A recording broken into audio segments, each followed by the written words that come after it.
Hello, Chrono. Welcome. I've just been having to do some technical repairs on my mouse, which was completely unusable, so apologies for the delay.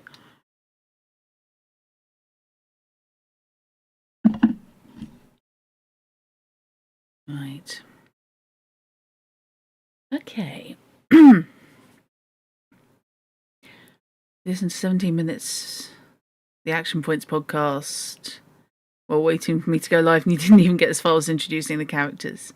Your characters. Oh. Okay. I mean, I watched that, and yep, can believe it. Right. This will get pruned.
Hello.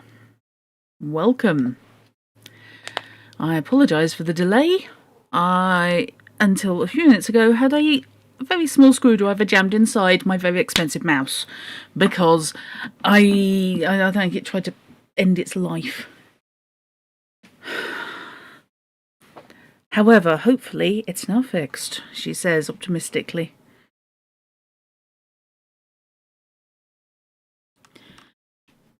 Right. I hope everyone's doing okay today.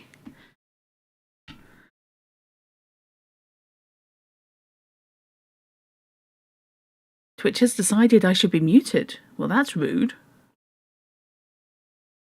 Hope everyone can hear me now.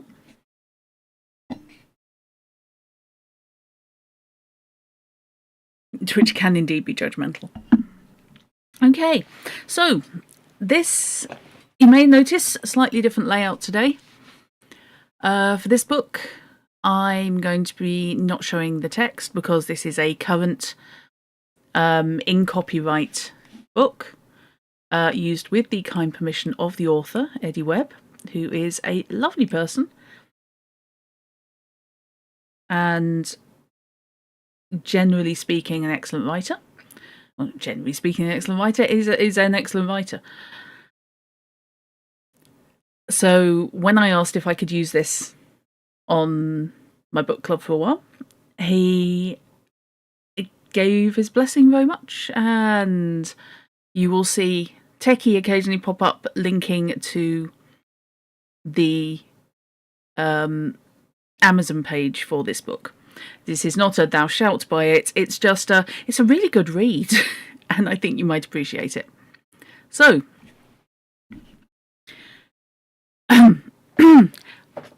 I will say chat is being recorded on stream, so I'm not gonna say keep it clean, but keep it, rated 15. Just be aware. Yeah, if you enjoy it, indeed, Fish, if you enjoy listening to it, consider buying it. Judgmental was, of course, Mega City One's first side judge. Ouch! Actually, Rebellion would do that. Or 2000 AD would do that. Okay. So, Watson is not an idiot. A premise I have often taken. Dedication. To my grandfather, who instilled in me a passion for mysteries. To my mother, who instilled in me a habit of reading. And to my wife, who instilled in me the courage to write.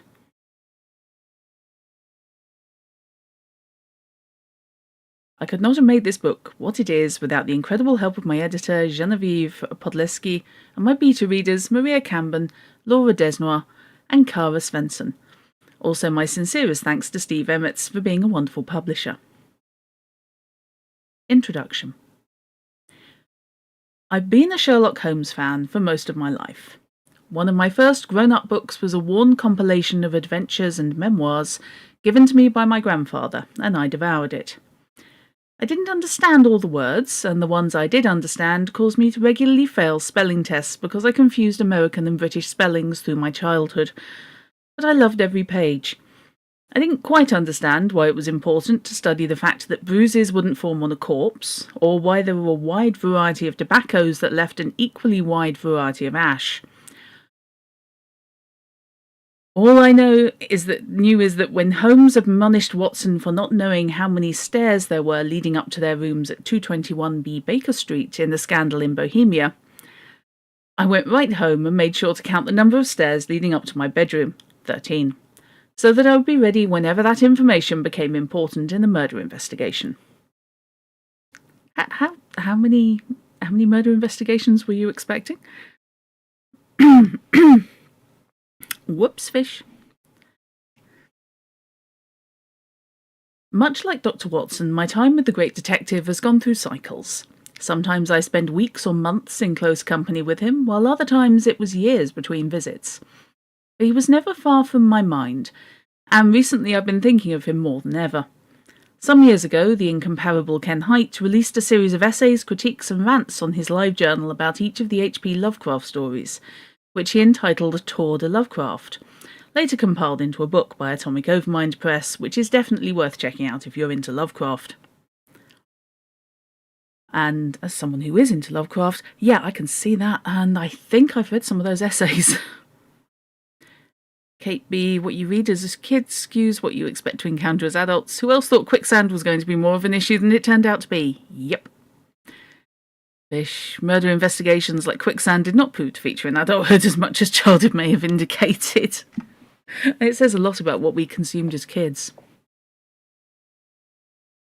I mentioned to him in passing at the time, oh good lord, that I should probably get around to doing a similar series based on the original Holmes canon.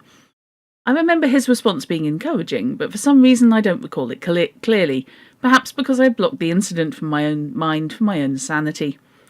But since the release of the Guy Ritchie films, the BBC series Sherlock, and the CBS series Elementary, Holmes has had a new revival in popular culture, and I spend more and more time talking with people about the great detective, as well as, more often than not, getting into internet arguments about him. I would never! Sherlock Holmes is one of the most widely recognised literary characters in the world, and yet many fans haven't actually read the original stories. Most people's perceptions come from vague recollections of Basil Rathbone and Nigel Bruce, or from when they were forced to read Hound of the Baskervilles in school. I would have loved to read Hound of the Baskervilles in school. I mean, it would have been great to have read a book I actually had already read 6 times. Also, it would have beaten Far From the Madding Crowd into a hole. But that's just me. The popular culture understanding of Holmes and his world is now a mythology, full of wonderful stories that bear only a passing resemblance to the facts. There are very few people who grew up on Holmes like I did, reading the canon first before experiencing the larger world of Sherlock Holmes afterwards. Those who approach Holmes from the other direction need a guide, someone who can take the hand of the reader, either diving into the canon for the first time, you lucky bastard, or who hasn't read it in years. These new readers need a guide who can answer questions or point out dangerous bits along the way. More often than not, my friends turn to me to be that guide. Thus this book. Originally a collection of over 70 essays published on my blog, Watson is Not an Idiot chronicles my rereading of the entire canon. Like Dr. Watson, I am not a reliable narrator, nor am I an objective critic. My relationship with Holmes is too entrenched and complex for me to be able to act as either. Instead, I point out interesting things and mention personal gripes. Sometimes I check my facts with essays and books by far more educated people. Other times I go off on unhinged rants about certain aspects of the stories. For this book, I've rewritten many of the essays to expand on some points, correct whatever errors I could find, and provide even more of my opinionated slant on the canon. I'm slightly scared. So far this reads an awful lot like I could have written it, because this is coming at it in very much the same way I do. Many apologies, there will be noises of picking up a cup. How you use this book is up to you, although you will need your own copy of the original stories. I do encourage you to read the stories in the publication order of the books where you can. I use the American publication of the stories for this book, a fact that will become important as you make your way through. The actual chronology of the cases is a hopeless mess that's still being debated over 100 years later, so that's a lost cause. Besides, reading them in publication order will help you see how Sir Arthur Conan Doyle evolved as a writer, and some nuances and quirks of the canon are easier to notice if you take them in the same way that many readers did when the books were first published. Finally, these essays often build on and reference each other, so you may miss some nuance if you read them out of order, but I believe they should more or less hold up if you decide to jump around. No matter what you do or how you read them, though, I hope this book helps you discover the same thrilling, maddening fascination with the world of Sherlock Holmes that I have. At the least, I hope it gives you something different to fight about on the internet. Themes, elements, and spoilers. There are a number of themes and elements you should keep in mind as you read through the canon. No, I hear you already. Themes? Elements? This does not sound like an opinionated tour. This sounds like literature class. What have you tricked me into, Webb? Relax. All I really mean is that there are some common threads that read through Doyle's Holmes stories. When I started posting these essays on my blog, a few readers liked how I referenced the recurring bits that showed up in different stories, but they wanted to know what to look for at the start. That's all this is, a few suggestions of things to keep in mind as you read through the stories.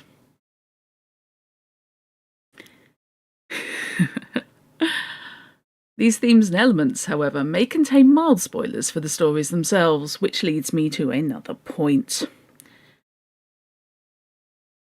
I am under the assumption that, after 100 years, these stories are safely out of the spoiler zone, particularly things like the end of the final problem and the beginning of the empty house.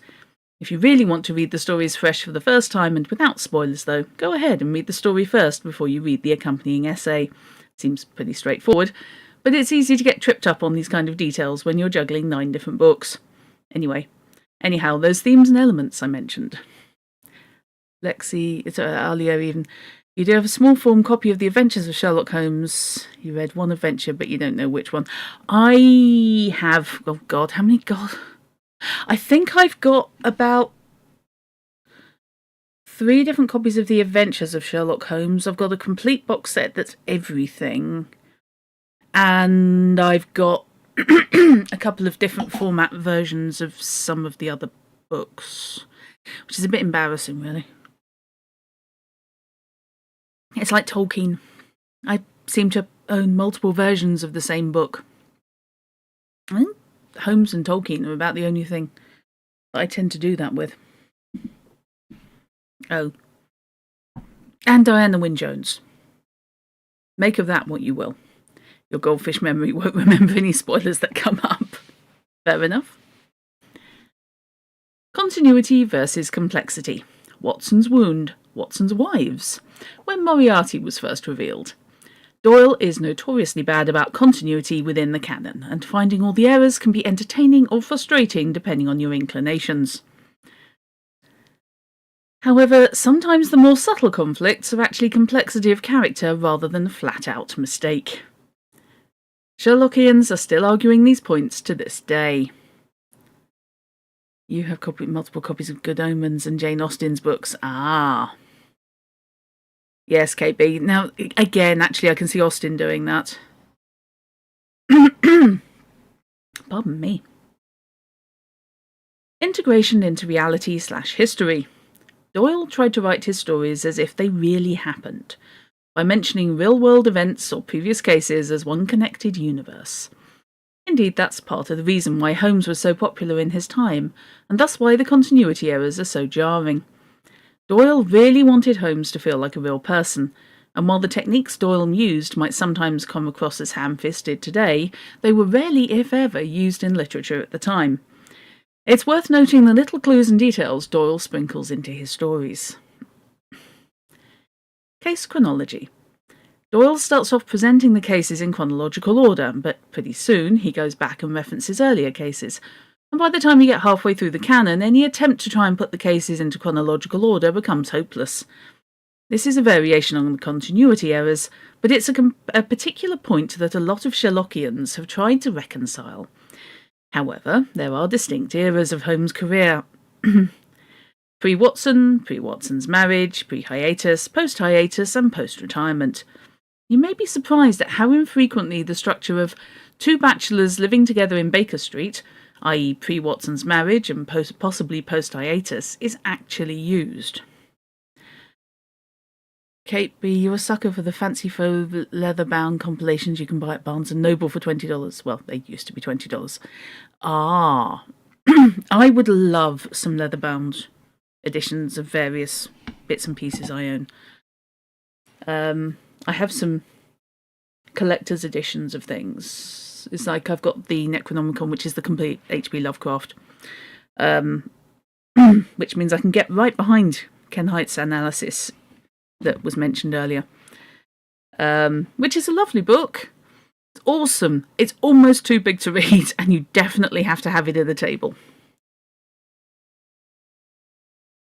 or up on one of those book stands, because you could you could choke a large animal with it.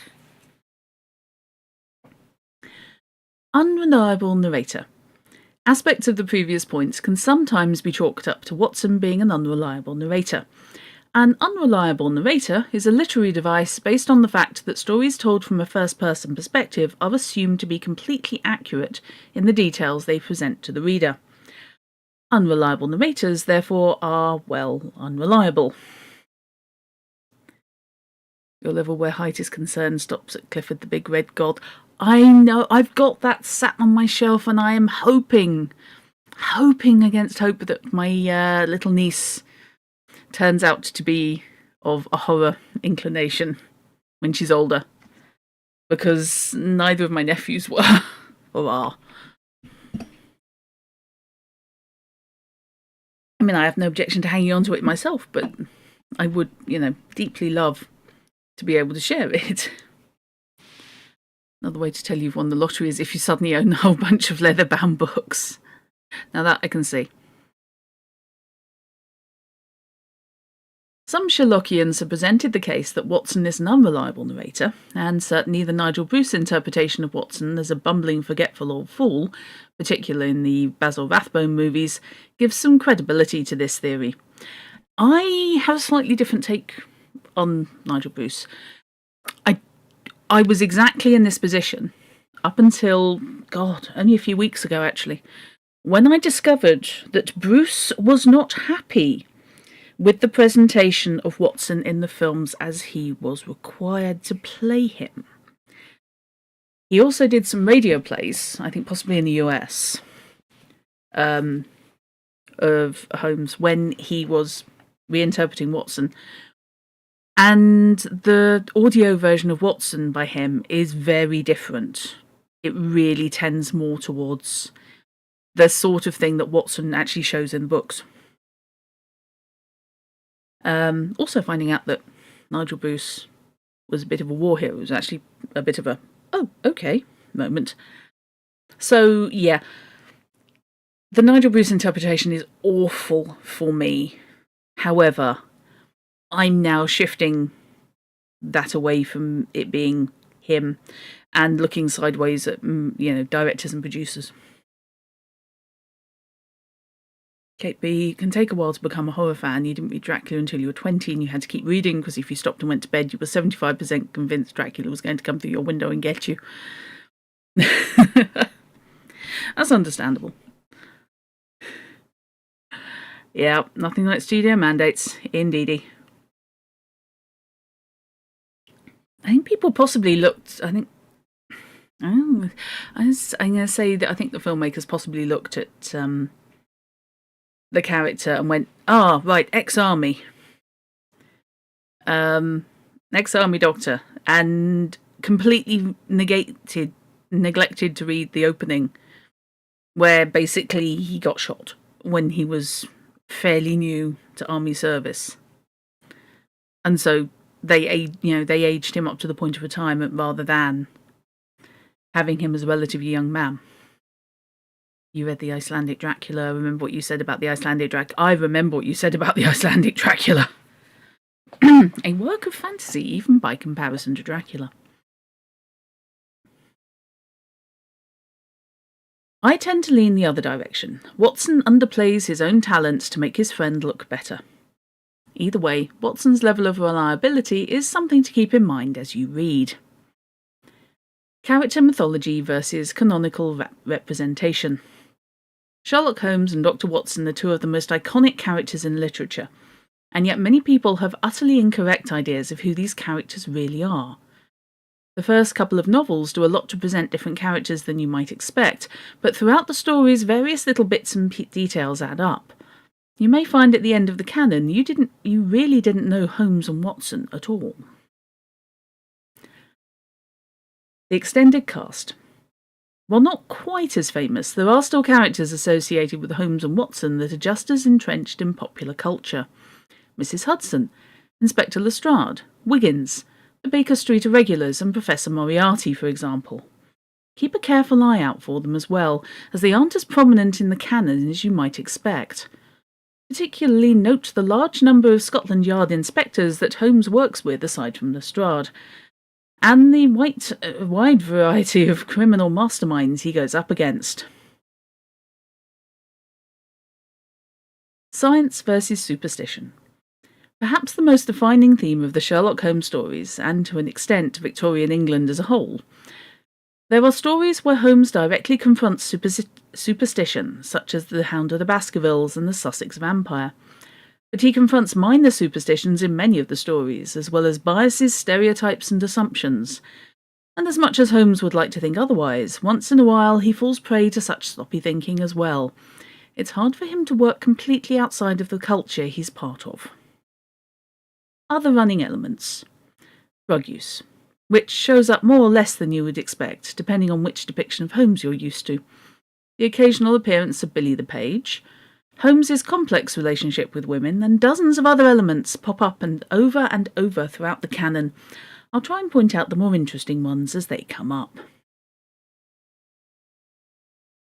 The Great Game. One last thing before we start our tour. Since I'll be referencing a few outside sources as we go, I should explain a bit about a strange quirk in the nature of research in the world of Sherlock Holmes. Go to any website for fans of a popular property.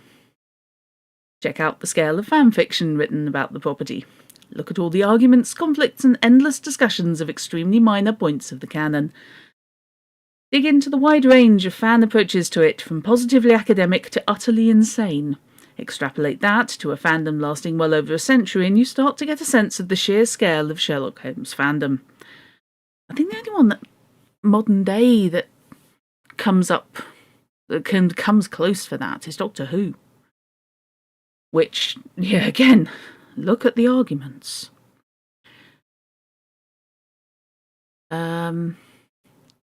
Fish, you've always assumed the simplest explanation for Idiot Watson, that the easiest way to make a character look smart is to make everyone around him seem an idiot. See this lazy technique very often these days. Yeah.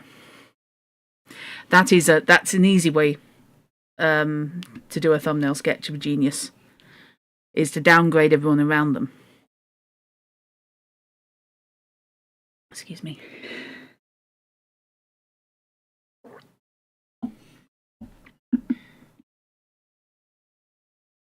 Before there was an internet, radio, or even much mass media beyond publication, Sherlock Holmes fans were writing stories about the Holmes' missing cases, or arguing about the nature of Watson's war wound. Fans all over the world corresponded with each other, and with Doyle, wrote to periodicals, started their own organisations and publications, created fan fiction, and even violated Arthur Conan Doyle's copyright, all the hallmarks of modern fandom. If there was a medium invented between the late 19th century and now, someone has probably used it to write a Holmes pastiche or give their opinions about something in the canon. Oh, I wish that were not true, but I strongly suspect, yes. I think this is probably entirely correct.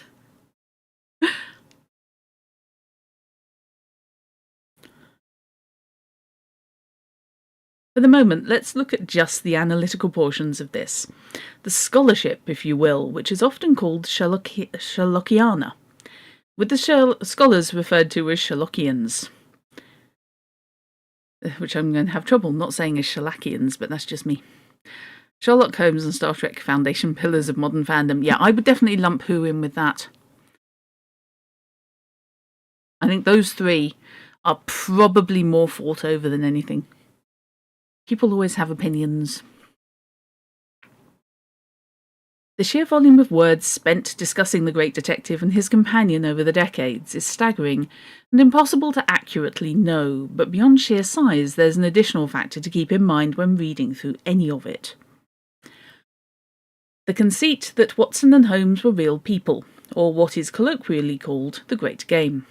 A lot of Sherlockian material is written from the viewpoint that Watson was a real person, transcribing actual events, instead of being a fictional conceit to frame the stories of Sir Arthur Conan Doyle's imagination. As a result, not only are these fans trying to reconcile inaccuracies and conflicts within the fictional world presented within the stories, but they're also trying to reconcile them within established real world and historical facts as well. Good luck with that.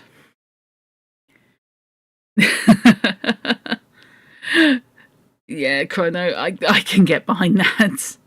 Now, however, I'm seeing that in the context of just many bulletin boards and then forums and then message boards and discords and throwing things at each other. Probably would have been vastly preferable, actually. As much as I adore the idea of the Great Game, I won't be playing it this tour. All my discussion will come from the perspective that Sir Arthur Conan Doyle was the author of fictional stories that starred Sir Dr. John Watson and Sherlock Holmes as protagonists. Further, I'll be touching on only a percentage of a fraction of a sliver of the Sherlockian scholarship and pastiches out there, and only when I think they're interesting, rather than out of any misplaced feeling of being objective. Chrono, Dante's Inferno is often considered a work of Bible fanfic. Yeah.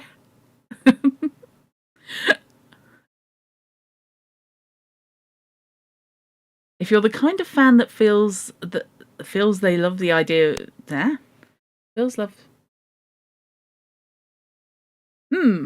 feel there's a random word has been left in there. If you're the kind of fan that loves the idea of a lot of outside material to dig into and explore, Holmes fandom is a great place for it. If you want a far more detailed examination of the canon from within the conceit of the Great Game, buy the new annotated Sherlock Holmes by Leslie S. Klinger. This collection was a huge inspiration for me and a valuable reference during my work on these essays. It's expensive, but it is worth every penny. Every goddamn penny. However, you don't need any of it to appreciate Sherlock Holmes. This is just a cautionary note that if you do explore outside the confines of this book, read each source carefully to determine if they're playing the Great Game or not, as that will have an impact on what you're reading.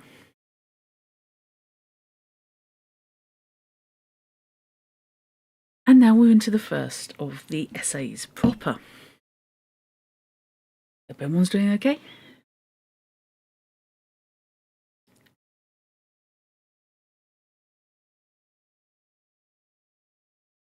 A Study in Scarlet, 1887. Since these essays discuss the plot points of each story by necessity, I encourage you to read them after you've read the story in question, as they will contain spoilers. Of course, now I've said that, I'm going to immediately suggest something about A Study in Scarlet before you read it. It's only half of a Sherlock Holmes novel, and a slim novel overall, but you can skip chapters 1 through 5 of the second part and not miss much of anything. Oh, I wish I disagreed, but actually, yep, nope, completely behind that. Kate B, you think you have the Klinger versions. You've a 2-volume paperback set of all the Holmes stories by Doyle, but you don't want to go downstairs to check. Ah, cool. Be interested to know if you have, because be interesting to know what sort of, how it's presented. Look up that section of the plot on Wikipedia, or read it if you really want the whole experience, but know going in that I'm going to skip lightly over a chunk of this book. Oh, I cannot argue with that at all. But don't worry, I'll make it up to you. This is the very first Sherlock Holmes story, so there's a lot of groundwork to establish Watson and Holmes as characters before the case begins in earnest, and I have a lot of opinions about the early portion of the book. Really, even if you decide you don't want to go over the entire canon, reading just the first 2 chapters of Scarlet tells you a lot about the 2 characters that dispels quite a number of myths and misconceptions about them, as well as introducing a number of controversies down the road, as you'll see. Dr. John Watson. Ah, Watson, one of the most misunderstood and misrepresented characters in the entire Holmes mythology. The injustices that popular culture have heaped upon Watson are multiple and horrid.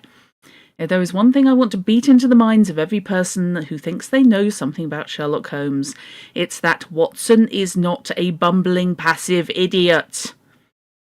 After a few pages of Scarlet, we learn that he's a medical doctor and has served in the military.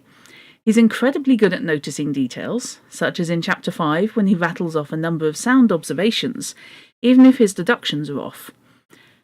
He also frequently makes good perceptions regarding the character of people throughout the canon, at least the male characters. He's a bit of a ladies' man, as we'll learn in The Sign of the Four. He's clearly not on Holmes's level as a detective, but even Holmes sometimes calls Watson's observations invaluable, and occasionally it's not even sarcastic. The first 2 chapters do a lot to dispel the mythical, stupid, passive Watson. Watson's conversation with Stamford demonstrates that Holmes has difficulty making friends with people, and yet Watson manages it pretty quickly after meeting him. Watson challenges Holmes in Chapter 2, flat out chastising him for his lack of knowledge of the solar system. Granted, later stories put this lack of knowledge into doubt, but it still shows Watson's strength of character that he's willing to butt heads with Holmes. He even notices Holmes being addicted to the use of some narcotic, just by watching him lie on the couch. If anything, Watson's guilty of not trusting his own capabilities. He discounts his observation of Holmes's addiction in the same scene. Pardon me.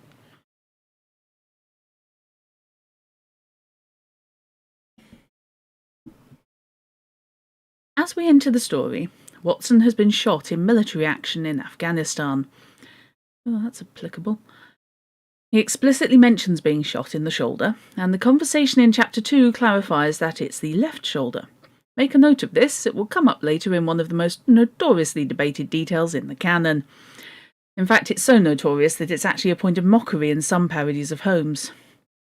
Regardless, some point to Watson's passivity in this novel as a common sign of his character, and some portrayals of Watson seem to come from the actor having read the first chapter of Scarlet before throwing the rest of the book into the fire and jumping in front of the camera to act like a complete imbecile.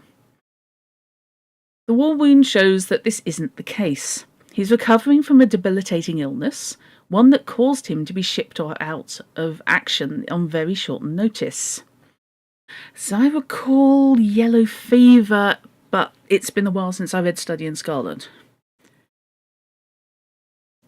Watson even confesses that he becomes lazy when he's ill and that he has other vices when he's well. Hiram, you love the shots being fired. Yeah.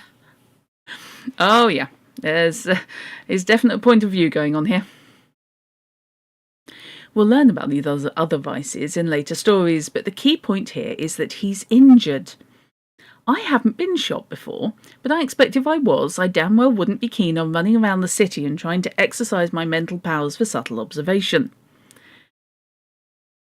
No worries, Hiram. Caps lock happens.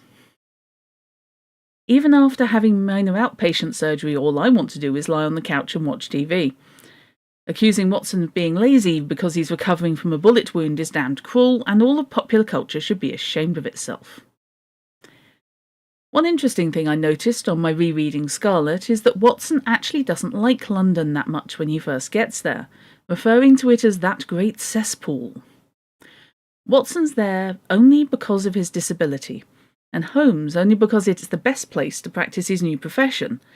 Their romantic attachment to London develops over the course of the canon, and in Watson's case, never really forms. Later stories make it clear he prefers the country.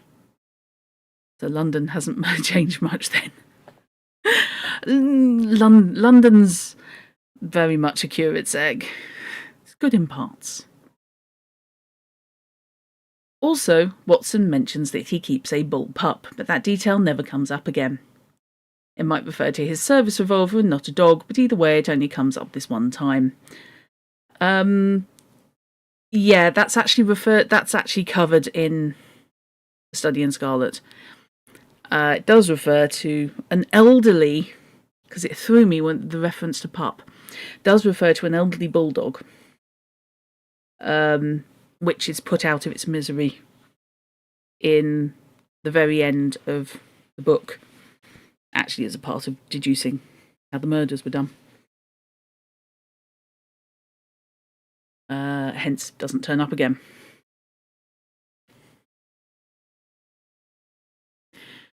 You haven't been shot, but you did have surgery last year, which is the equivalent of being hit by a bus. You think, yikes. Yes, you stayed on the couch a lot in the month you were off work. You're still not back up to your pre-surgery bench press weight. Yeah, I had abdominal surgery. Oh God, 20 odd years ago now. Yeah, I did not do a lot for at least a couple of weeks, and that was only keyhole. Maybe because I could feel everything moving.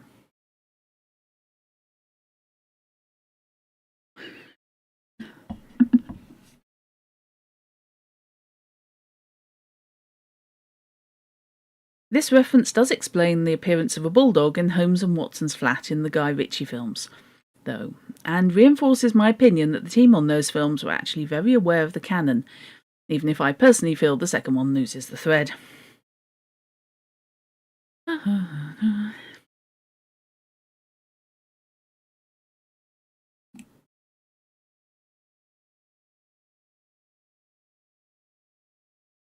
First auto mod of the evening.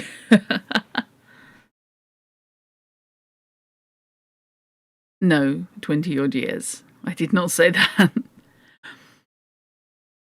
The conversation with Stamford brings up a key point that will come up over and over again in the canon: the conflict of superstition and science in Victorian England. Stamford refers to Holmes as being too cold-blooded for his tastes, and ties it to Holmes' scientific mind and inclination, as if those who are not scientifically minded are more approachable and human. The fact that a doctor can hold this contradictory viewpoint of science being beneficial and yet damaging to someone's character is very Victorian. Science is good to have, but too much of it is scary and potentially dangerous. One extreme and well-known example comes up in Dr. Jekyll and Mr. Hyde, but it's common in other scientific romances of the era. Kate B. Guy Ritchie films, first one did its own thing but kept the spirit. Second one, they tried so hard to cram in all the myth arc and it didn't work. Yeah, I got the first one for free on a Google Play giveaway, and I wanted my money back. If it hadn't been pitched as a Holmes film, I think I'd have got on with it better. But I just didn't particularly like it, which is a shame. And the second one, no, did not work in its own right or as a Holmes. It was trying to cram everything in. Yeah, no, I watched the first one with my mum. And yeah, we both were just nope. You've never seen them on my advice. Yeah, you probably should see the first one at first. We'll similarly not be watching the new series. Oh.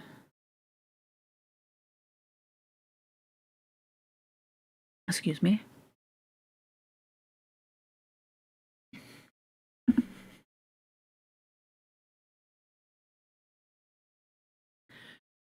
This point is writ large in stories like The Hound of the Baskervilles and The Sussex Vampire, as well as in pastiches like The Italian Secretary by Caleb Carr. We'll see notes of it over and over again throughout the canon. Doyle himself became more inclined towards the spiritualism movement as he grew older. That's understating matters. But his stories constantly have Holmes battling superstition.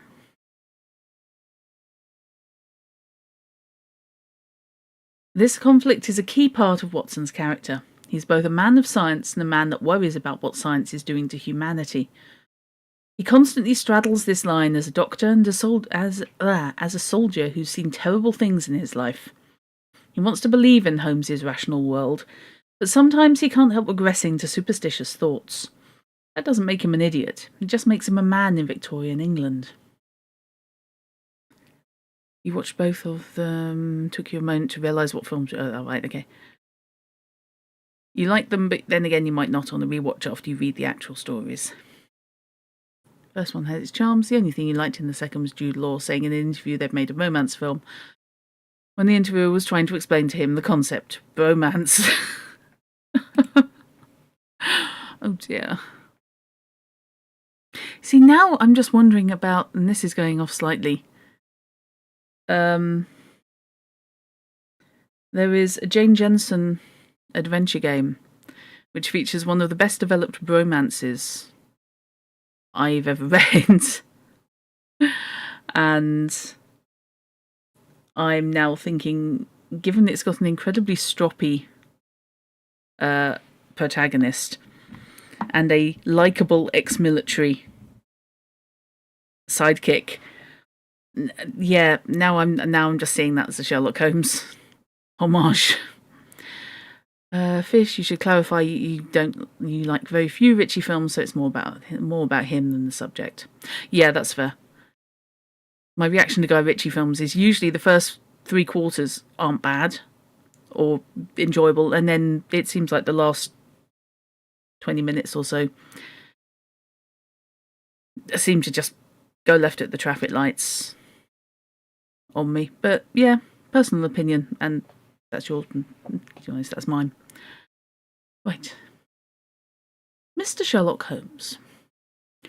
Much like how many assume that Watson is an idiot, people also assume that Holmes is some kind of super genius that knows everything. To be fair, he's often written that way in a variety of pastiches, and to an extent by Doyle himself. But it's still not entirely true. Once Watson and Holmes are settled into 221B, Watson becomes obsessed with Holmes and writes a list of what Holmes does and doesn't know, as well as what he can do and cannot do. Many points of this list turn out to be completely wrong. I generally take this to mean that Watson doesn't know Holmes as much as he thinks he does, though some of it can certainly be laid at the feet of Doyle's legendary continuity errors. But there are some key points that will resonate throughout the canon. As a side note, Watson's obsession with Holmes in this scene is one of the little bits in the canon that have fueled the Watson is gay for Holmes and vice versa theories for decades, and you thought it all started with Kirk and Spock. In fact, this list leads to one of my favourite scenes in the novel, the Brainatic speech, where Holmes explains that knowledge of how the Earth rotates around the Sun is completely irrelevant to him, and how he will try to forget it as soon as possible. Yeah, no, hey, you can't not at least acknowledge it. But yeah, I like the, yeah, and you thought it all started with Kirk and Spock. Oh, dearie me.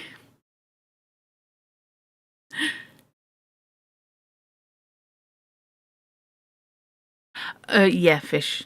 I can get behind that. And yes, I did enjoy Ministry Mystery and Gentlemanly Warfare exam, but they were not the same people involved in the actual mission.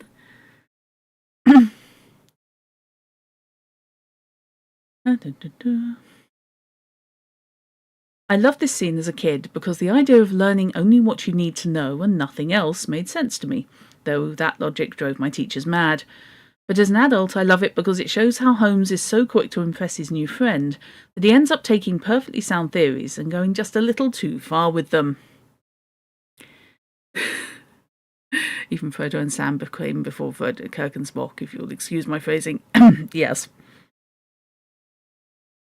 I have personally gone back and forth, for example, on how much knowledge of art and going to the theatre really related to the science of deduction.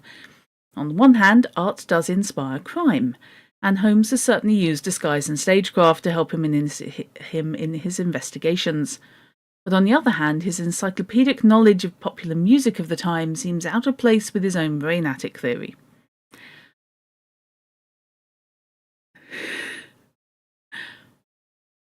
With careful reading, it's clear that Holmes has developed a series of quotable maxims for his newly developing science, and Scarlet has one of my favourites. It's a capital mistake to theorise before you have all the evidence. But he isn't as perfect a practitioner of them as he thinks he is, or perhaps as much as he wants to be. It's one of the things that make him such a fascinating character. You got distracted. You had 7 inches of snow last night, Kate B. Good Lord. Oh, I'm glad you're getting that cleared at last.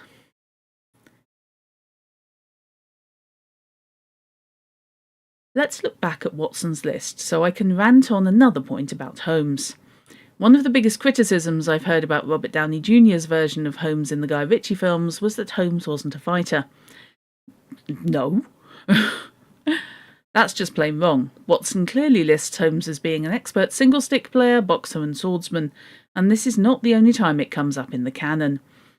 Granted, Watson's handier with a gun than Holmes is, but Holmes is by no means a shrinking violet or a sickly man living only in his mind. He's a formidable combatant in his own right.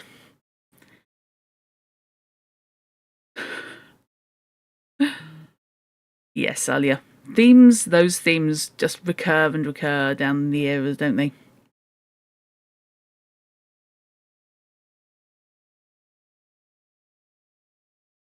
If anything, Watson's military experience only seems to be helpful later in their career. With Holmes's fitness and Watson's illness at this earlier stage, Holmes is the more dangerous of the two. Personally, I believe the misconception came when Holmes was popular on the radio. It was very hard to portray action in radio drama, so over time those elements were minimised, and later interpretations of the character used the radio version as a basis. Another commonly misunderstood point is his actual job. Holmes is not a private detective, and certainly not the first detective. Setting aside Auguste Dupin's predating Holmes, more on that in a moment. Bish, Holmes studied Bartitsu for Bob's sake, yes. And having done a tiny bit of Bartitsu, yeah, Holmes would be dangerous. Appropriately so for the era. Does make a lot, it was nice, even though he misspelled it. It was really nice once I realised what Conan Doyle was referring to, because I came across Holmes, of course, long before I worked out what Bartitsu actually was.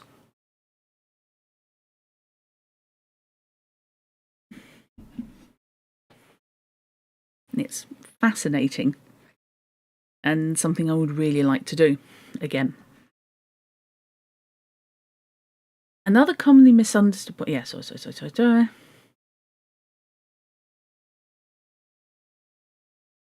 Setting aside Auguste Dupin's predating Holmes, more on that in a moment, in Scarlet, Holmes mentions that he's neither a government detective nor a private detective, implying that others of both stripes existed before him.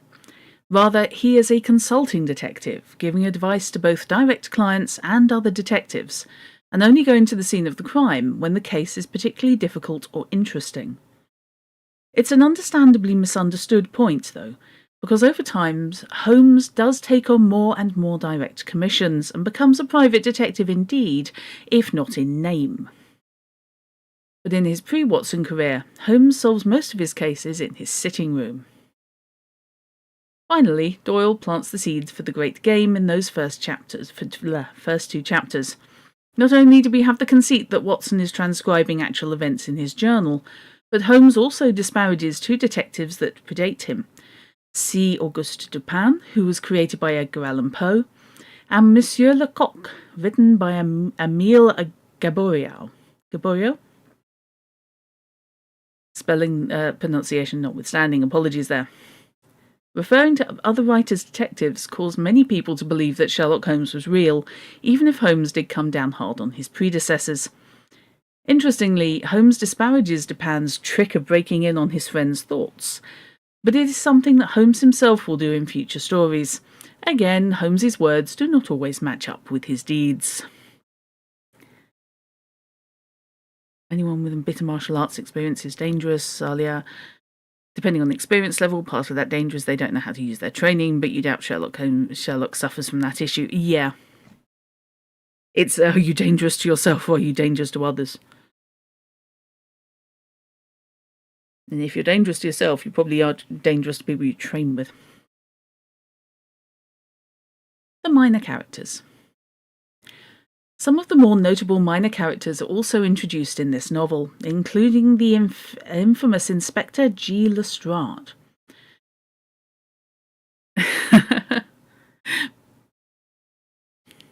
Please, Mr. Holmes, treat the man with the respect he's due.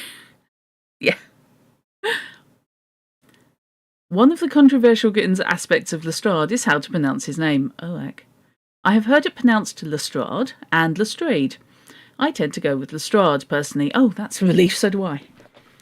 Like Watson, Lestrade is often presented as an imbecile, although Holmes explicitly states he's the best of a bad lot.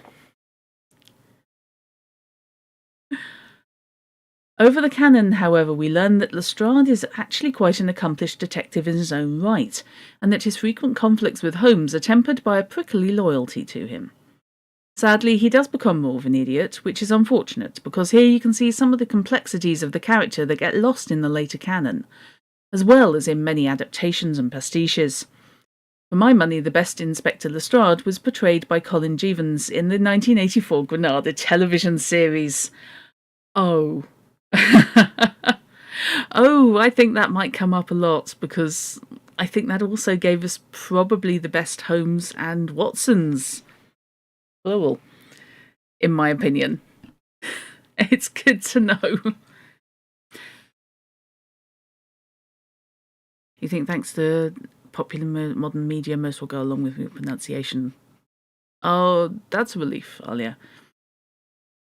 As long as they're consistent, I don't mind. I have, however, heard a couple of audiobook readings where somebody switches back and forth between Lestrade and Lestrade, and it's just, pick one, pick a lane.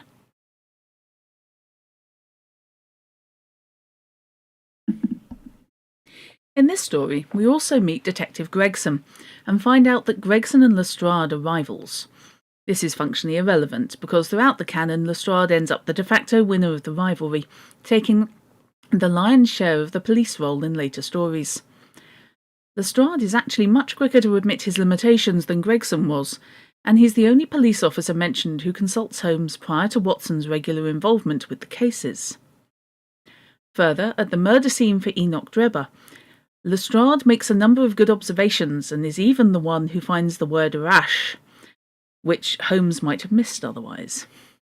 Sure, it's a red herring, but it does add information to Holmes's description of the murderer. Like I said, Lestrade's got more going on than most people realise.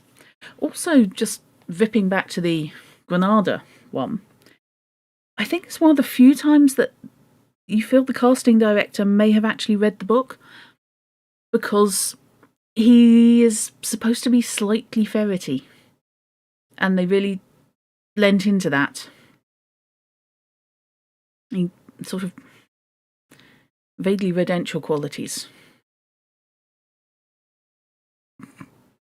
while being a really good detective.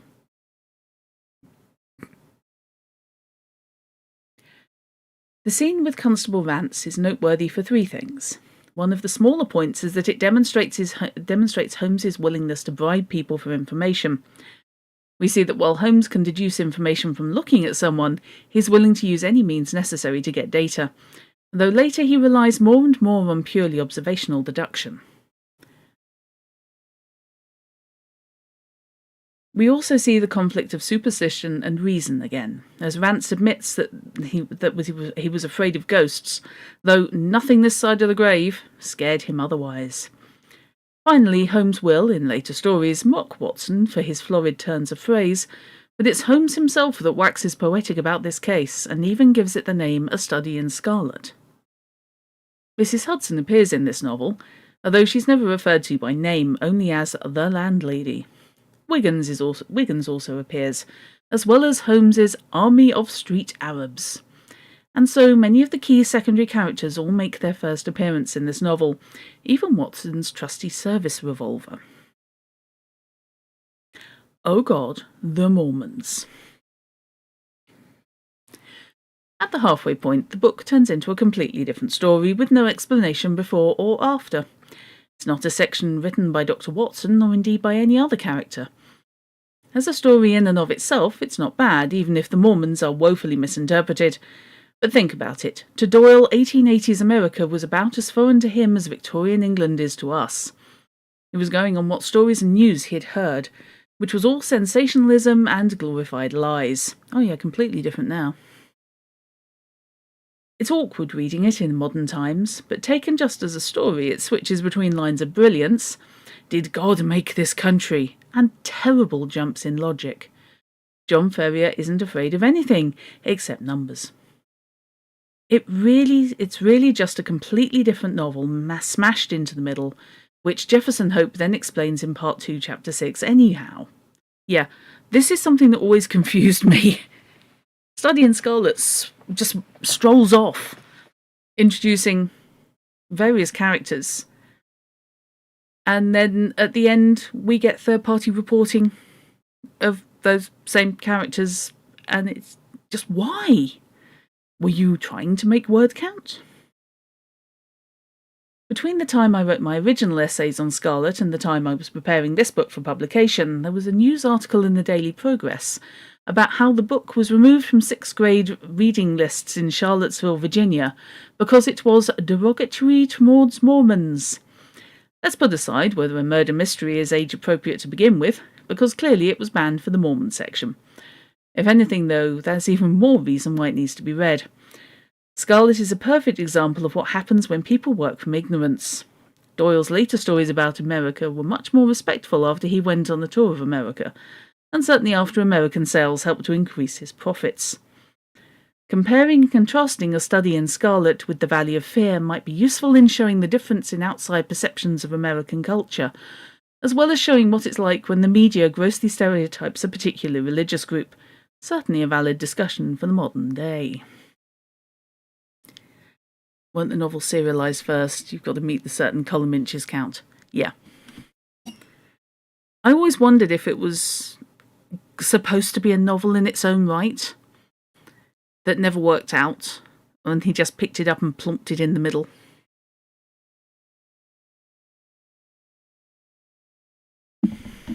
But it's not kind to Mormons. Aside from all that, the second half of the book just isn't a Sherlock Holmes story, and the bits that are about Holmes aren't great. The book is a vital part of the canon, though, and there are key scenes that are so impactful that they are part of my very makeup. I always start any reread of the canon with Scarlet, and every time I'm thrilled to explore the canon's genesis, even if the execution frustrates me. Where are we? Would people like me to stop there, or would you like me to carry on and do the next part, which is the Sign of the Four?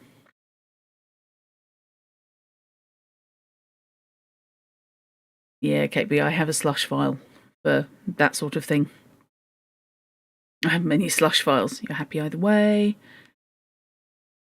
If people are good for another half hour or so, then I will do that.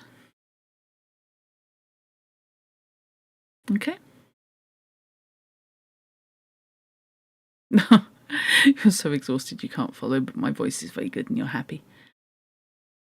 Might be a good break for the recording. That's not a bad idea. Okay, I am going to do something slightly odd then. I'm going to briefly stop the stream and then restart. So that will be 2 different videos for Twitch and YouTube. So back in a mo.